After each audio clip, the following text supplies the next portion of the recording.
Welcome back, ladies and gentlemen, to an exciting week of Enjoy the Walk podcast. We are going to dive into everything surrounding the golf world this week. We've got PGA Tour golf to talk about. We've got LPGA Major to talk about. Lexi Thompson in the mix, but unfortunately falling short yet again, and in more ways than one. So we'll talk about Lexi Thompson and the KPMG out at Congressional. We had a lot of major championship golf in the Northeast region this weekend.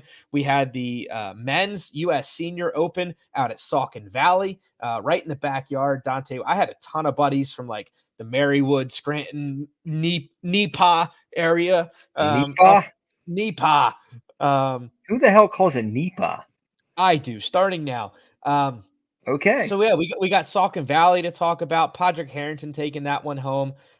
Big announcements from the PGA Tour, kind of clapbacks from the Live, and everything in between. So I mean, let's dive in, man. Let's have ourselves a week. Tons of golf news to talk about. Tons. It's just a whirlwind, and it seems like the news is just constantly focusing on two specific tours. That is just, I'm getting more and more confused as the days go on. Yeah, I think, and I said it right before, as we were kind of getting our outline together, I said it right before we hopped on here. Type in golf news and you see no U.S. Senior mentioned, you see no KPMG mentioned, you see no women's golf mentioned at all, honestly, and they just played a damn major. Well, it's two majors. You had the U.S. Senior Open and the Yeah. KPMG. And what I see, even if you type in LPGA, is LPGA Legends comments on Live, right? Like it's just kind of crazy that we're seeing this domination on a media side of these stories, and we're happy to bring you guys, the other side of the industry and the world, and jumping in, I think, right into our backyard. We'll start with the LPGA, talking about the KPMG championship out at Congressional, which is a completely different golf course, if you guys aren't aware, than what Rory McIlroy won it back in 2011 already. Can you believe it's been that long ago since Rory McIlroy won his U.S. Open at Congressional? Nuts to see that golf course. And if you paid any attention throughout the week, it definitely was a completely different golf course. Congressional went under a huge redesign since Rory McIlroy won it in 2011.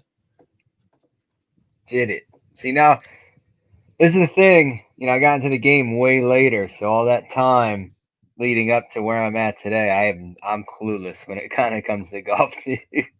Yeah, so Andrew Green completely redesigned the blue course out at Congressional. Now, they've got more than 18 holes at Congressional, but the iconic last hole kind of overlooking the massive mansion that is a clubhouse out there at Congressional. That green stayed, but it seemed like everything around it just absolutely got a makeover, which I think when you look at the comments on it, it was before the makeover, kind of on the lower half of the U.S. top 100 list, and now is being considered almost a dream destination course right outside of the nation's capital. So, got a massive layover and basically, I would say, I think widened the fairways a little bit, made it more member friendly, which when you're talking about a membership that pays probably close to $100,000 to become a member at Congressional, Jeez. I think you'll want it to be a little member friendly. Yeah, if I'm paying all that money. Damn. Yeah, one of the most expensive membership bases out there. Now, what I think is crazy, right? And when you talk about, what really did they do? They took out close to 46 acres of trees. So they clear cut more than half of the property, which I think is really cool when you start to look at it, just from an overall design perspective. If you guys are listening to us on iTunes or Spotify, we went live with this podcast on YouTube, Facebook, and Twitter. So check us out on YouTube for the video version, as I'm going to get to share the page here and share the screen a little bit and show you guys a little bit of this makeover. And Dante and I are going to kind of just go over, what it looked like to what the redesign looked like, and see exactly how Congressional kind of played different for the ladies this week at the KPMG.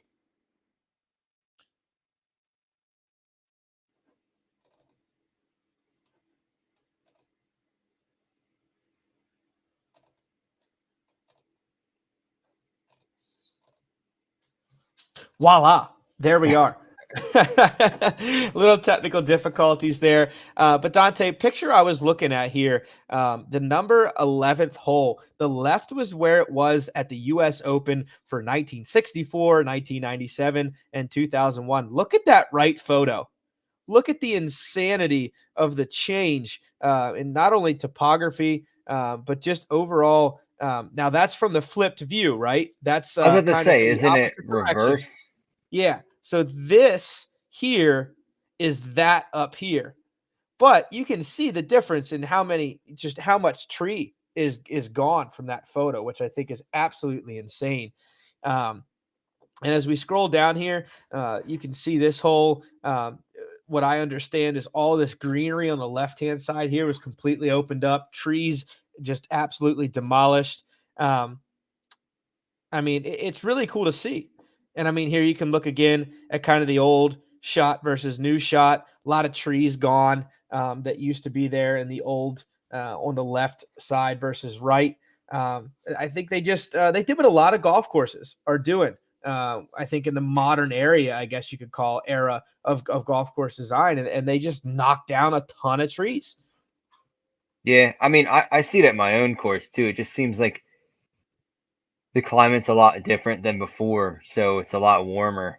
And one way to kind of battle from the humidity that we have to face in the summertime and kind of like the rain that we get is they're cutting down trees. And you're seeing, like, even at my own course, you're seeing a huge difference when it comes to the firmness of the course and even kind of the green speeds that you're seeing coming into the late middle of like the the heart of summer. Sure. I mean, look at the 15th green here. Whoa. Look at what used to be there back in 2011 and see the difference. I mean, just I'm from a liking the new look. just from a spectator view too, I can imagine like if I'm standing out here to the right, I probably couldn't see the clubhouse before, or maybe I could see bits and pieces because it towered up on the hill. But now you just get this grand view. In a tournament perspective, I can only imagine how the stands looked out here. This had to be one hell of a view. And as a player, to be able to kind of look out and see probably all the fans and everything that were up in this direction, up past the clubhouse, just flocking down. I mean, that's just such a grand view of a golf course. I love that look. Yeah, I'm more fan of the newer look. And you kind of have to wonder too, are they doing it more for like an economically when it comes to maintenance, or are they doing it for, oh, we're going to be hosting a lot more tournaments here? You know, let's pack it with fans with the revenue because obviously you can see the one picture is way more open to host more people than it being smothered by trees. Yeah, I mean, again, horrible podcast etiquette, but I'm showing another picture here, guys, of just the overview, like a drone shot of this congressional newly designed. I'd love to see one of the old course because I bet there's a bunch of these holes that you can see from the air that you probably couldn't see because of the tree coverage in the past. I'm a big fan. I've seen it done in a lot of places that I'm pretty familiar with as far as just cutting down a ton of trees. And like I said, huge fan of just the overall kind of clear cut and opening up a golf course while keeping the integrity of the golf course because it obviously still played very tough in a women's major championship setting. Sure did.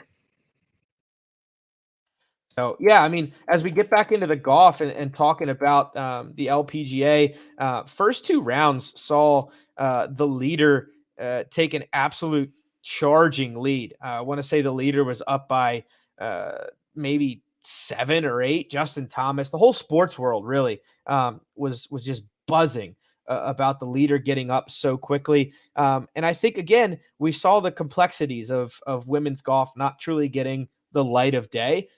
We saw very horrible, almost pathetic TV coverage all weekend long. The Travelers came on and basically made the women's KPGMG almost impossible to watch down the stretch on the Sunday too, just because of TV coverage and whatnot. Um, I think if that's the one thing that you look at that's unfortunately consistent about LPGA golf in general, it doesn't get the TV time that it deserves. No, I mean, how are you going to push a women's major championship out of the way and then just put some one of the many tournaments on the PGA? I think that's kind of a slap in the face. Yeah, I totally agree. I mean, you would never, ever see the likes of a U.S. Open or a British Open, or I know the Masters does their own thing, so that's in a different category. But you would never see even like a tour championship get booted off for anything else. And the women's PGA championship is basically finding a tough spot on air. I think it's unfortunate because the crowd size was there. If you looked at any coverage throughout the week, it was packed. There were tons of folks that I know from even the Pennsylvania area, Maryland, Delaware, and obviously the DC area that were just flocking in to watch these women play and play great golf at that. These are world-class talents. And it was just unfortunate to hear the struggles of these folks trying to watch this on TV unfold. It was almost better off to be there in person. Yeah, I mean, it seems like that's where like the LPGA is going. Like when it comes to their coverage, when it comes to on TV or streaming or anything, it's if you want to go to the and watch their events, it's like you said, almost that you have to just get a ticket, drive to wherever the destination is, and go see it in person. Which honestly, it's a shame because I mean, our area, how many times are they really in our area for us to just hop in a car, drive maybe 2.5 hours max, and show up for an LPG event? That's, I mean, one I know on my neck of the woods, which is the ShopRite LPG Classic down at Seaview. But other than that, that's the only one I really know. Yeah, no, I mean, and our northeastern area, if it's not Marion, if it's not, the Philly golf courses, it's tough to find major championship golf, let alone, you know, PGA Tour golf in general. It's tough to find those professional events so close to home. So it was really cool to see, obviously, that going on down in DC at Congressional, and awesome to see the U.S. Senior Open up at Saucon Valley. I saw a ton of content from that just via Instagram and my friends who were there. Really, really, really cool to see Padraig Harrington take this one home. Yeah. When I turned around and kind of, I was away for the weekend. So really, I tried to catch as much as I possibly could. But I mean, my weekend was just so action packed that we didn't miss a beat. And come to turn around, I see Padraig Harrington. Was just get out of here because I know that guy has been doing a lot of videos on his whether YouTube or Instagram. He's been teaching everybody how to get speed, what type of clubs to hit. I mean, the guy's been just grinding, just more. It's like he's been grinding without grinding, if that makes any sense, because he's For just been sure. giving content to everybody. For him gaining speed, you've seen him with George Gankis before, just absolutely just putting in work, and for it to just come out, for him to be on number one in the U.S. Senior Open, it's pretty remarkable to see. No, it really was. And I mean, you know what else was remarkable too? To see a guy like Steve Stricker, who's consistently been in the conversation when it comes to senior tour in general, shoot a final round 65 and almost, really give Padraig some sweats down the stretch. If Padraig Yeah, didn't make back-to-back pars on the last two holes, he was in a playoff with Steve Stricker. So it definitely wasn't a foregiven conclusion that Padraig was going to take this one home until the final putt fell, which I like. Coming down a major championship, you like to see a little bit of pressure put on the shoulders of the winner. But yeah, I mean, the whole story all week was how far Padraig Harrington was hitting the ball, and the speed that he has built. I know you mentioned the work with George Gankis, but he's also, just from the way, if you've watched him on any social media, really built kind of a fascination with the almost, I don't want to call him the senior Bryson, but he's doing overspeed drills where he's getting his body to move way faster than it's used to. If you watch him on the tee, taking really hard, aggressive practice swings and getting his breathing almost like Bryson does, to just, a Kyle Berkshire almost as well. So it's really neat to see him maybe taking some long drive aspects and bringing it into the senior world as well. Yeah, it truly is. I mean, seems like he really hasn't missed a beat when as he's getting older, he's taken that approach, right? It's let's continue to stay flexible. It's not necessarily the strength and the muscle mass that we need to pay attention to and stay on. It's more the fact that we're needing, all right, we may be losing mobility, so let's Mhm. take an extra, one more strategy and do a little extra work when it comes to the mobility and really kind of generating where all the force comes and really understanding the biomechanics of the swing and knowing where the ground force is and where you're really getting that speed. And that's something he's obviously doing. Yeah, and I think, as you historically look back too, at Padraig Harrington and the way he plays golf and the way he approached the game, even after his second British Open win, he talked about how he's just notoriously going to be a tinkerer, right? Like he just loves to tinker, he loves to experiment. And I think in this kind of next comeback for Padraig Harrington, that's so evident. Like you can tell he just loves working on something within the golf game. And it's really cool to see him be able to add speed because of that kind of fascination with just constantly trying to get better at something. And I think when you look at, he made a comment, I think it's really neat. Arnold Palmer, Jack Nicklaus, Lee Trevino, and now Padraig Harrington are the only two to win two Open championships and a U.S. senior. He said it was really cool to have something in common with those greats that Tiger Woods was not a part of. Nice. What a comment. Yeah, I mean, when you can accomplish anything in the world of golf that doesn't include Tiger Woods, but still includes some of the world's greats, I think it's just really neat to kind of make a point of, and obviously Patrick Harrington knows his history there. Probably poking Tiger to get when he gets of age to join the senior tour because it You seems see, like everybody's prediction is as soon as he gets there, he's done. and that's what I love. I think if the golf world knows how much of a competitor Tiger is, if Tiger, gets a little needled, maybe too much, maybe he will make an appearance on the senior tour just to shut up all the critics of saying, well, I've done something that Tiger Woods hasn't done. I think that always fuels the fire a little bit for Tiger Woods. Oh, no doubt. So, speaking of Tiger Woods, we're going to see him in the coming weeks. We're going to see him hopefully in 2 weeks Hopefully. from now in the Scottish Open, 2 weeks before or 1 week before the Open Championship, and then he plans on playing at historic St. Andrews as well. So, a lot to see from Tiger Woods coming up. A lot of speculation. Will he be healthy? If the weather turns bad, can he play all 4 days? We saw the kind of grind mode he was in at the PGA and then ended up withdrawing just because he was kind of so far out of it. So does he play all 4 days? Does he even make it to get there? I hope he does. Pictures surfaced of him and Charlie kind of rehearsing golf swings alongside their Tiger's daughter, Charlie's sister, soccer game. So Tiger's got the bug. He's definitely at least trying to practice. He looks healthy. So hopefully he can tee it up out there overseas in the Open Championship. Um, so did we talk about the PGA Tour, or did we just let the rest of the media beat this dead horse into oblivion?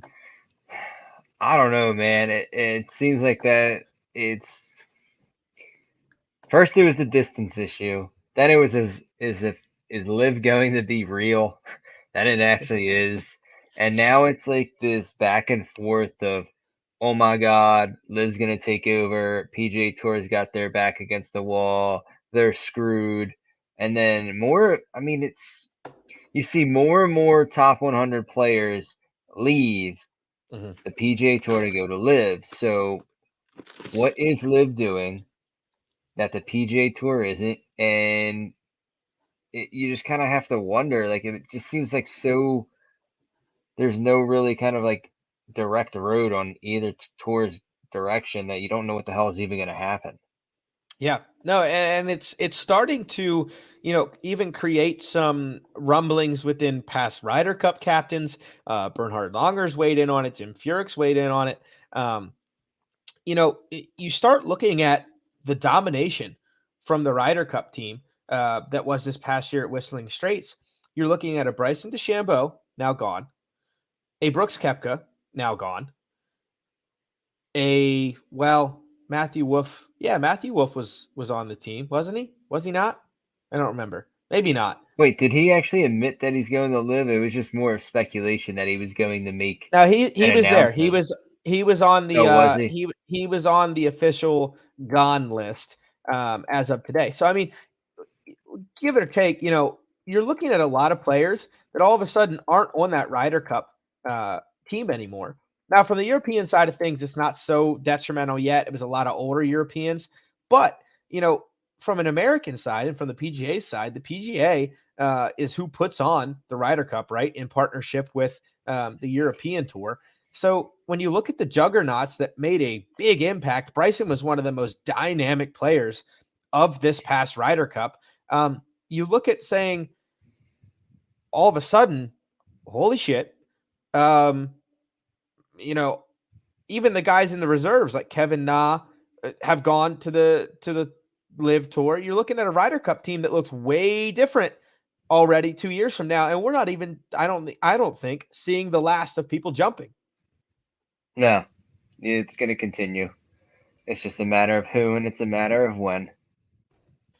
I think you're 100% right. So, I mean, talking of the guys that have most recently switched, we're looking at Pat Perez, Bryson DeChambeau, Brooks Koepka, Matthew Wolff, and possibly even more. I mean, it's absolutely wild. And when you talk about why they've switched, today as we're recording on Tuesday, there were some haymakers thrown from the guys that did leave, as far as really being frustrated with the PGA Tour and not really the way they've handled it, but the way they've been handling themselves, I think, for the better part of the last 4 to 5 years. Bryson DeChambeau talks more about like it was personally my decision, and there was just too many pros that outweighed the cons to go. Golf is a force for good, and I think as time goes on, people will see that. And then you had guys like Patrick Reed really taking the gloves off and going bare knuckles, saying, if he had any advice for what the PGA Tour could have done, it would have been listen to the players for once, making it seem like, the PGA Tour is just ignorant of all the players. And I think if you look at the initial comments that started this frenzy that was the media, debacle with Phil Mickelson, it was exactly that. It was maybe listen to your constituents that make up your tour. Now I know we talked about this off air in our speculation, and Mhm. we can kind of make assumptions as to why and what needs to be changed, but nothing's come out and has been said on what needs to be changed. What exactly is it that these players see on their side that we don't, that needs to be changed when it comes to them and their direct relationship with the PGA Tour? That's still kind of lingering in my mind, and I really want to know because Well, I'll tell you you know what. I'll tell you what I've seen from Pat Perez to Patrick Reed to the guys that jumped initially. Dustin Johnson said it. He's like, I'm here to play less golf, right? Pat Perez said the same thing. Pat Perez missed his, I think, middle son's birthday because he was on the bubble of the FedEx Cup. And if he didn't make the FedEx Cup, he could have been out a couple $1 million, which he ended up making. These guys at the end of the day are in this for a job. And I look at it like just like a common man, right? If I'm 100% commission-based salesman week to week, no guaranteed job, no guaranteed yep, pay, and I get offered to me a salary that is double what I made working my butt off for to do commission the the same last job decade to do the same job unless half the time, no brainer, right? yep. I've Like, been I saying don't get that me since wrong. day one. Don't get me wrong. I understand the legacy of the PGA Tour and this, that, or the other. But at the end of the day, and most of these guys, Pat Perez, Yep, Patrick Reed, Brooks Koepka, they've yep. got families to feed, Well, right? not even that. Not even that. Look at their age gaps. It's the age from like 30 to like 49, right? You got Yeah. these guys that are theoretically on the tail end of their careers, not necessarily, but you're comparing it to who's coming up on the PGA Tour, right? Look at Yep. all these rookies coming up and these college kids working their way to get on the PGA Tour, hitting ball speeds of 190 to 200 miles per hour with these great, smooth, athletic, rhythmic swings. That doesn't seem like they're breaking their back, and they're getting it out there, right? You got guys like Kevin Na and Pepper. I'm not saying they can't get it out there. Is what I'm saying is like how are they can compete against that if they're hitting 160 to 180 compared to 190 to 200 ball For speed. sure. So with at the same time, it's like they've been on the PGA Tour for so many years, right? Think of all the tournaments that they play, and like you said, we're doing that. They have this, they're living this lavish lifestyle, and now they're missing cuts after cut Mhm. after cut. Guess what? Yep. They're not getting paid, but they're living this lifestyle where they still have to fork over their caddy, their athletic trainer, their if they have a mental coach, all these coaches and putting coach, swing coach, you name it. They have to still pay them, but they're not bringing any income No. to the point. It's like, well, shit. Like you said, if I can go play less events and get double the money, I'm looking at more home time.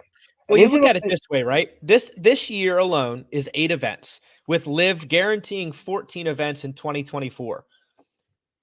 Pat Perez, to make a living, the living comfortable for him to make the playoffs and guarantee his tour card for another year, played 38 weeks out of a 54-week schedule. And it's like a lot of these guys are saying, it gives us the time to not only have an off week, but be part of our family and recuperate if we do have an injury that won't cost us our career. Right. So, like, you look at They the have a first point. event, you look at the first event, right, over in London. Now we've had 2 off weeks until this week coming up in Portland. So if you get hurt, you're not all of a sudden needing to jam in another tournament to keep your to keep your job because I feel like another stressful, and again, people can say, oh, it's the part of the competition and that's the part of the PGA Tour. It brings out the best week to week. Another stressful part of the PGA Tour is if you're not in the top 25, top 50, you're busting ass and scared to lose your tour card on every swing. And that's stressful. And that brings out Yeah. bad golf. Yep. I mean, am I saying that these guys played stellar golf all week long out in London? No. But I'm seeing their points of view as more and more comments come out of why guys jump, why guys want to do this over the PGA Tour. And I think it's a overall happier lifestyle. And I struggle with people really ripping into it because if they on their own personal work sites or work jobs, whatever, were given a base salary instead of commission. This is what I keep going back to because I'm a sales at like heart. This is why I see it. If I was given a base salary over commission, double guaranteed of what I made last year or the last 5 or 10 years, and I had to do half of the work, absolutely I'd be in. Yeah. And I Patrick Reed mean, made a good point too.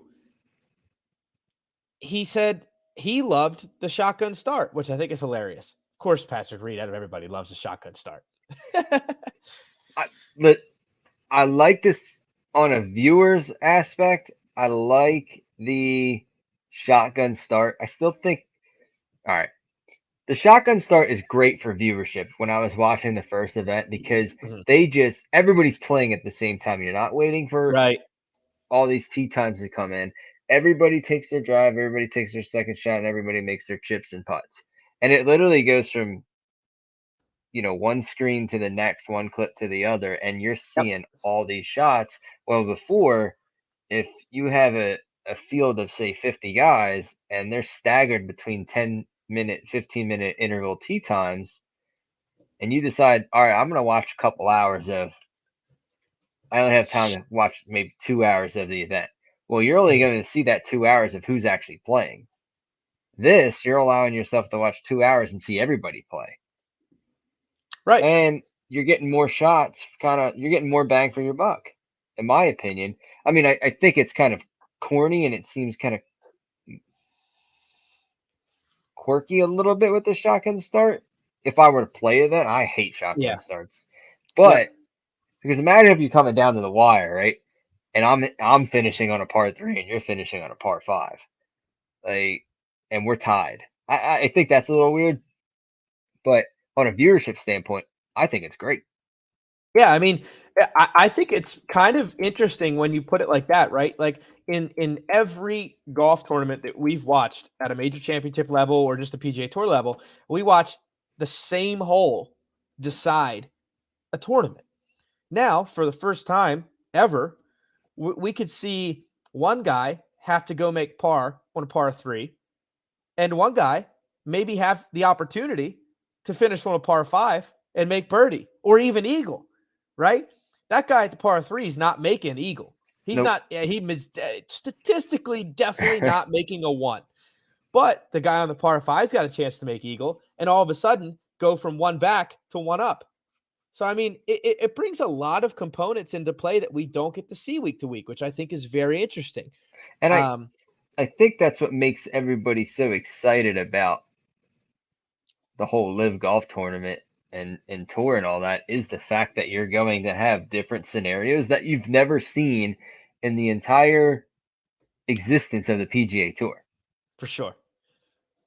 It's Yep, just new. for It's sure. new. It's new. It's I mean it's vibrant, it's live, it's live, however the hell, right? It's more colorful, it's more up to date. Now, I'm not saying like the PGA Tour, whatever they're doing is wrong, but people like change. They sometimes they might get a little, they're getting bored. And we've been Mm, saying this time and time again that watching the PGA Tour on a viewership standpoint, on a media side, it's just getting boring day in and day out. Like I said, we focus in on 6 tournaments every year out of the entire PGA Tour schedule. yeah. That the waste management, the players, and the 4 majors. And Yeah, now we and I got mean, more stuff to watch. maybe throw in, like, I don't even know what, the Amex just because we play out there in the Play Palm it, Springs yeah. Golf Championships, but, like, you're 100% right. And I think something else is interesting too, and we'll get into it, but the PGA Tour is all of a sudden now, because of this kind of competition, thinking about, going away with the wraparound schedule and only having tournaments January to August, and having a couple exhibition style tournaments with large purses, from that, September to, I guess, January. But the big thing for me is, right, we're looking at the tour schedule from 2021, and without the Ryder Cup, there's still 1, 2, 3, 4, 5, 6, 7, 8, 9, 10, 11, 12. There's 12 events that the PGA Tour has, well, 11 if you don't count Tiger's Exhibition Hero World Challenge, but still, you've got, a lot of big tournaments that are kind of staples and have been staples in the schedule. You've got the Houston Open in Texas, you've got the RSM Classic in Sea Island, Georgia, that has really offered a lot of big opportunities for guys that have gotten their card in the Corn Ferry to kind of slow roll into events while not having the world's best at their same events. What happens to these events now, right? Like, and the biggest thing, you've got these massive sponsors. You've got Worldwide Technology in Mayakoba. Is that because it's a world golf event still going to happen? You've got the RSM. Did you just tell that? Do you tell that big donor to just kick rocks? Like, this could burn a lot of bridges for the PGA Tour having to shorten their schedule. I don't necessarily agree with this being the answer to the competition that Live's bringing. And it's kind of funny too, because it almost seems a pretty much copied idea of what Control Liv's C, doing. Control V. Yeah. Pretty much. Hey, let me copy your homework, but I'm gonna change, a couple things on it. I've seen that meme going around a lot, but you kind of got to wonder. It's like, all right, well, if the PJ's doing this and they're copying pretty much exactly what Liv's doing, clearly Liv's doing something good in a sense that the PJ Tour is kind of overlooking because of certain aspects of what is coming about within Well, Live. hear me out. Hear me out here. Even if it's not quote unquote good, Liv's doing something that the players want. And at the end of the day, that's what makes your tour go round and round, right? Like you can have as much money in the world, but if you're not doing something that a player will not come over to play it, then it doesn't matter. So, I mean, yeah, I think the PGA Tour behind the scenes might be kind of saying, even though they're not going to say it out in public, we've got to do what the players want. And if it's this live format, we've got to kind of conform or fear of losing a lot more players.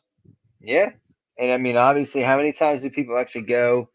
They're not going to see the whole field of players. They're not going to see the course. Right.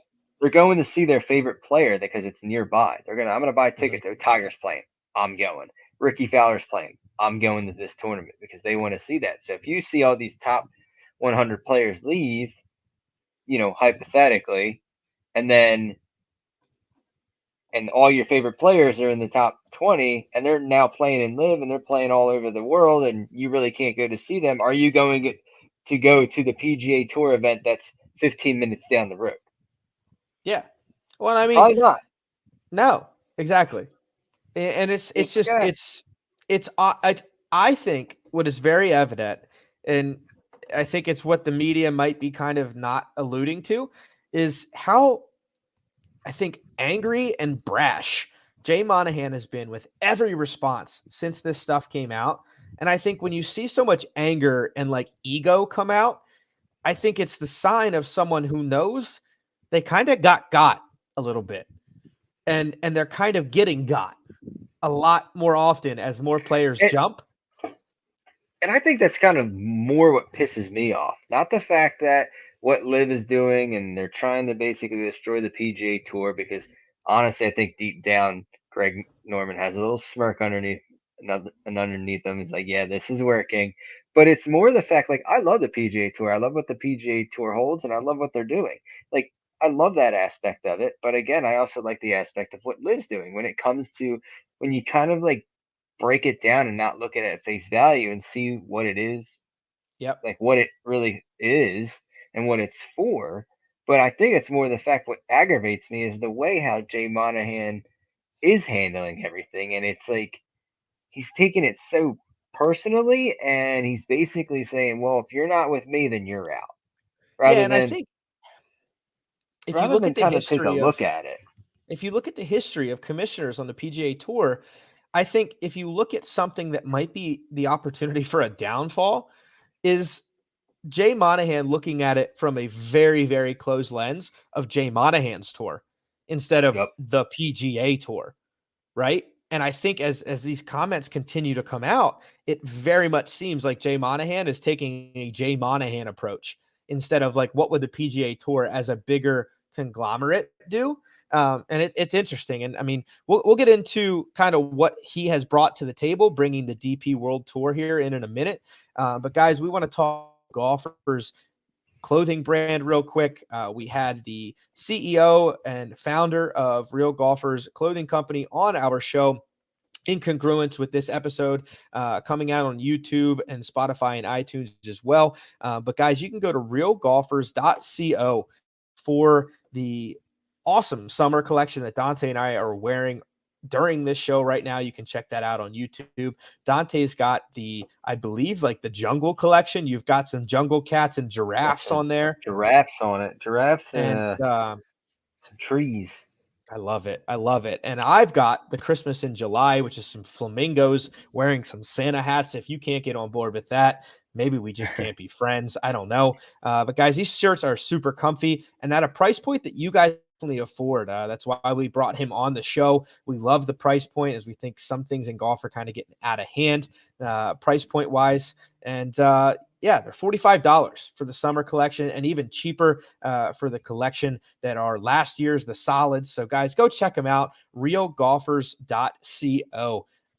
So Dante, we talked about, alluded to some changes that Jay Monahan is implementing.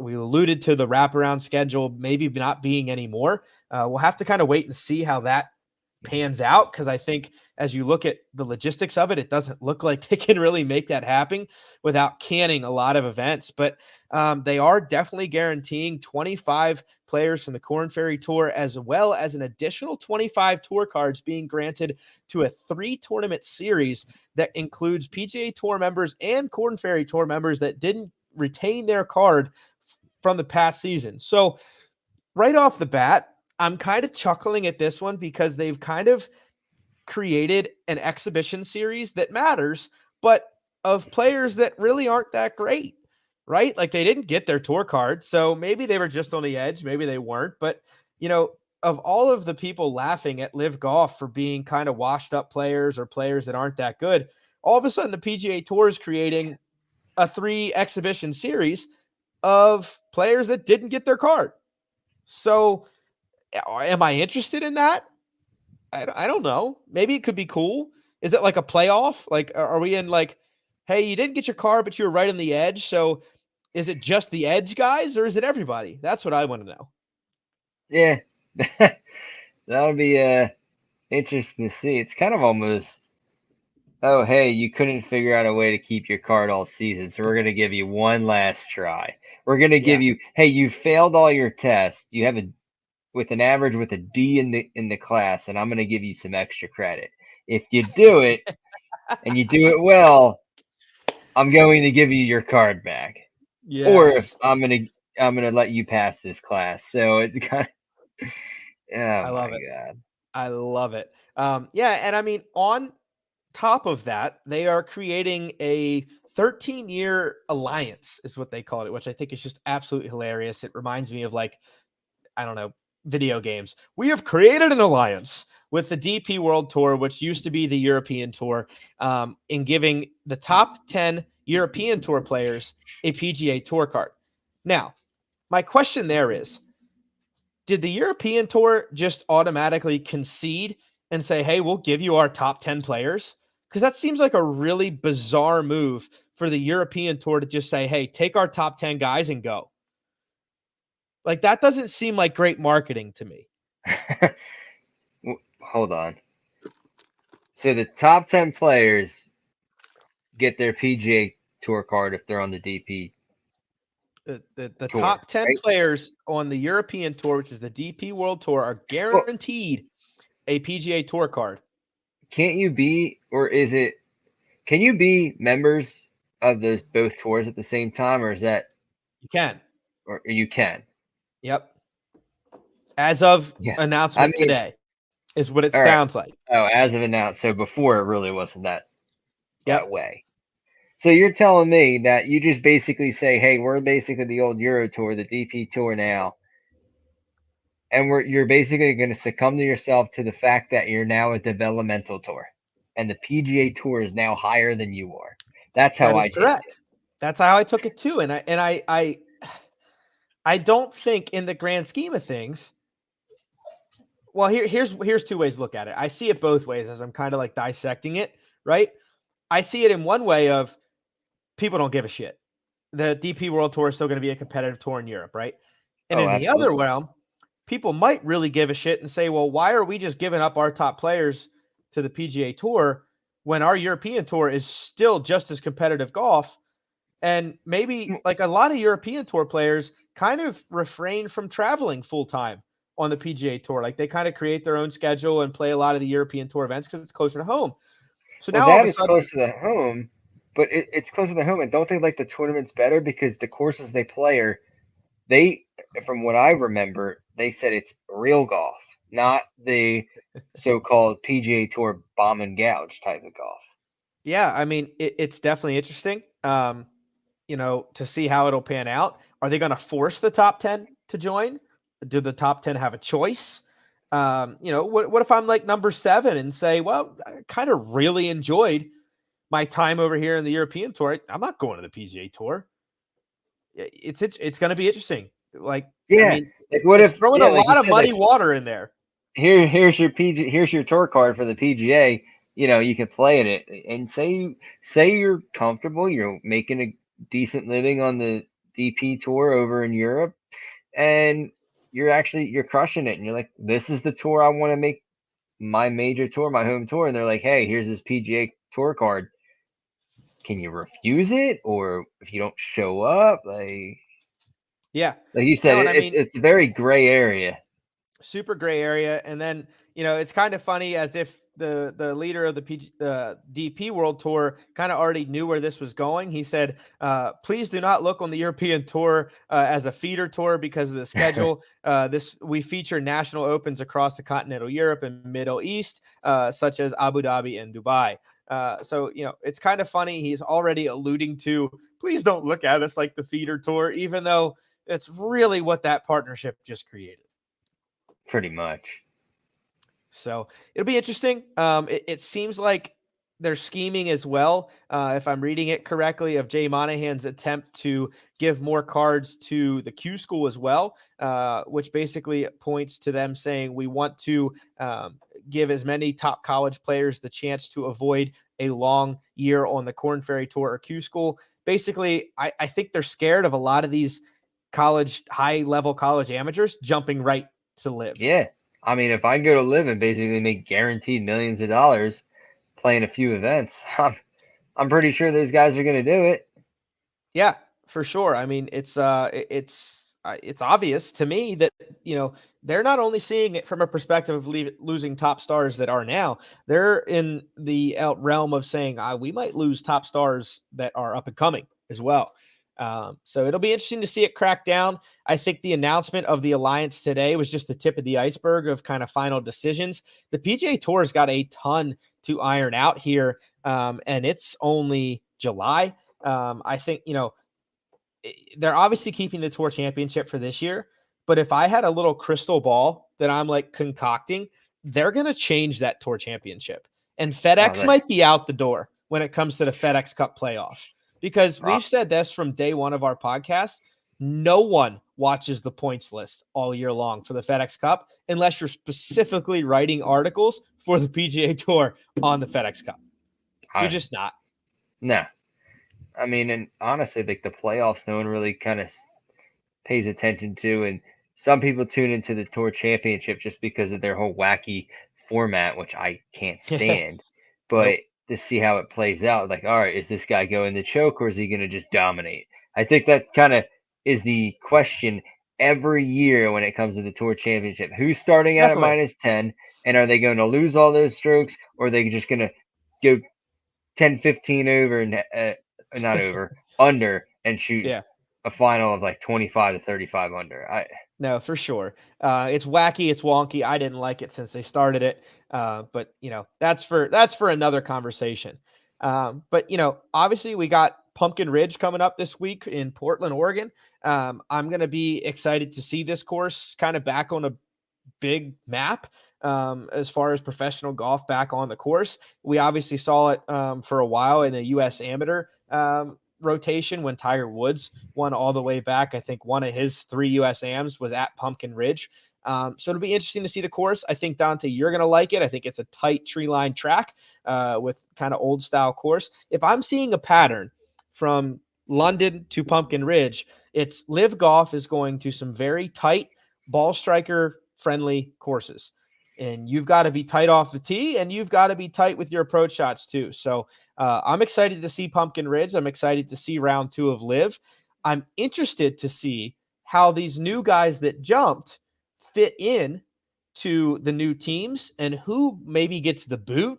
Can they sub in, right? Like, I'm interested to see Do how they they make new navigate that teams? space. Yeah. They making new teams, or is it that's the final how many teams they have? Well, and here's an interesting kind of plot twist for you. Sergio Garcia, Fireball's team, is getting a new logo and name coming into Portland. He basically said I don't know if he had the obligation to change it, but there was some talk about the need to change Sergio Garcia's name. So maybe Fireballs wasn't the pick of Sergio Garcia. I don't know. But Sergio Garcia is getting a new name and logo going into this week at Pumpkin Ridge. So if you Hmm. bought Fireball merch out in London, you've got some one of one merch. That's going to be interesting. Yeah, that's Yeah. kind of weird. I wonder how they're going to do that. It's I don't know. very I keep interesting. forgetting they had that team aspect. I really do. Each time they talk about it, I completely am oblivious to the fact that they have a team aspect to it. Well, and you want to hear my honest opinion on why Matthew Wolff flopped from PGA to Live? I think it was the team atmosphere. I think if you look at his excitement at Oklahoma State when he played golf there to the PGA Tour, I think he thrives in a team atmosphere. And that during his entire interview, he just basically alluded to the fact that he was excited to play for something more than himself. And I think, hey, some guys tick different directions, and it's why some guys don't do well at golf because they don't like the kind of solo perspective of playing professional golf. I think maybe this revives Matthew Wolff's kind of energy into the game because he has had a little bit of a slump lately. Yeah. And he talks about kind of like the mental side of it for himself. He just wasn't fully there, and that could be it. Maybe he just needs a 4 or 5 other guys kind of just rallying him up and say, "Hey, like we got your back. Like go out and get it, do what you can, and we'll do what we can, and hopefully at the end of the day we're coming out on top." And like I said before, is when I watched like the first live event, and they were doing the scores and they had their team logos next to the name, it looked like I was watching the Golf Channel and watching the NCAA regional Yeah, finals, because that's how it was. You see all these leaderboards individually, but at the same time you see what school they were from, or no, for the exactly. live, what team they're on. Exactly.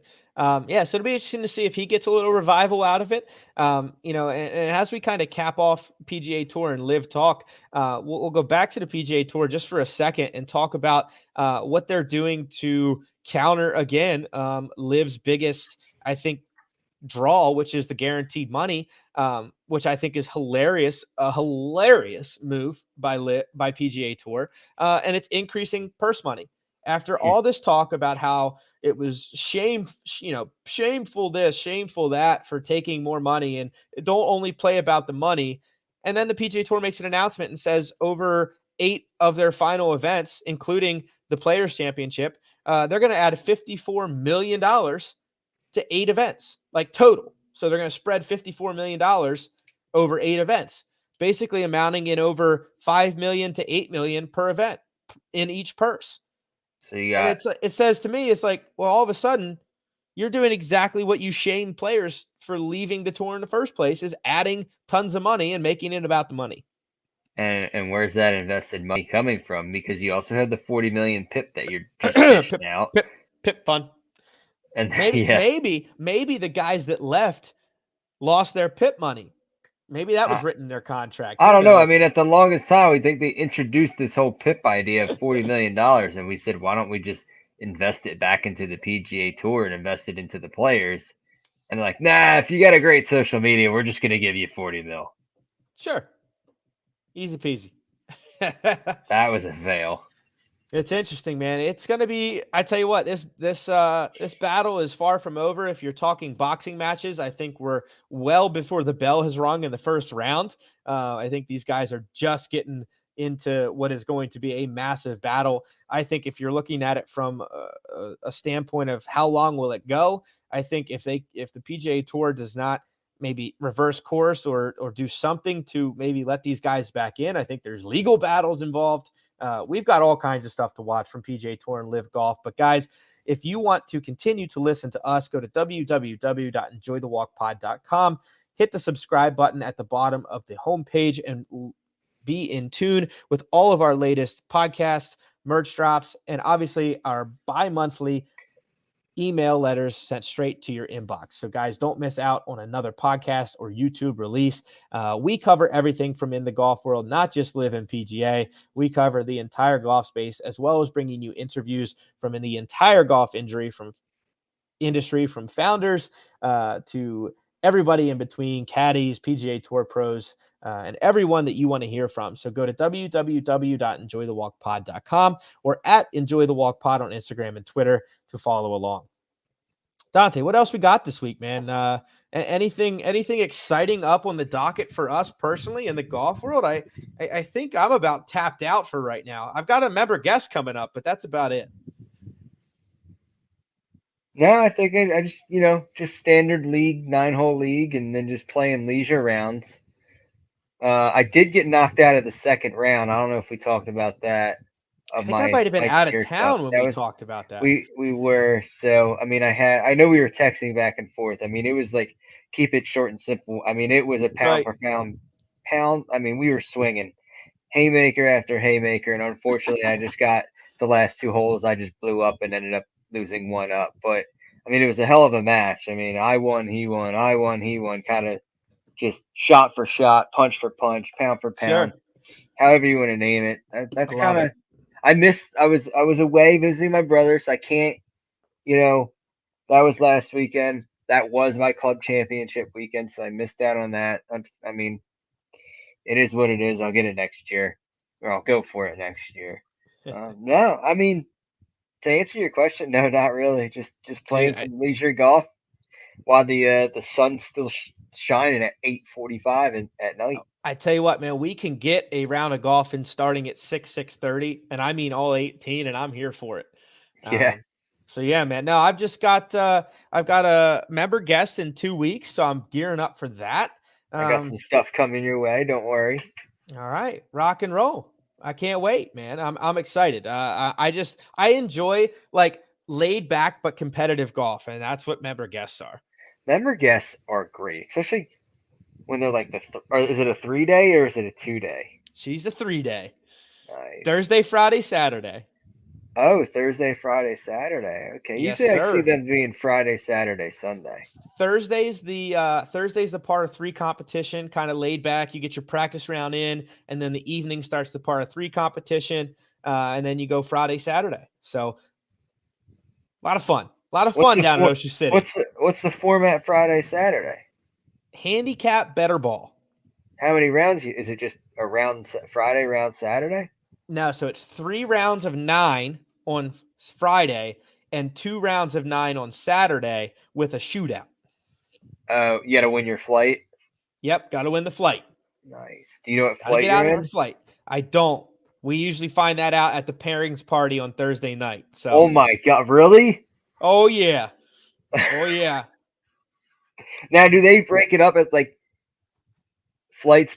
And I'm assuming they do it based off of like what tees you play too, right? Like if you're in the Based off of championship based flight, off are of you all the way back? based off of my partner and I's combined Yeah. handicap. Yep. Yep. So it'll be interesting, man. It'll be fun. My partner's a high handicap, but if he can make like a couple pars, sometimes he gets two pops. So Ooh, oh, we're so we talking could that be high. we could be deadly if he can just find out how to make like 4 pars and 9, and I can take care of the rest. So it'll be That's what. fun. We've gotten very close. We lost on a tie of cards 2 years ago to get out of our flight. A I little hate salty those. still. I hate that one. Go to a playoff. I think I don't care how long it takes. I Playoff know that's all yeah. day.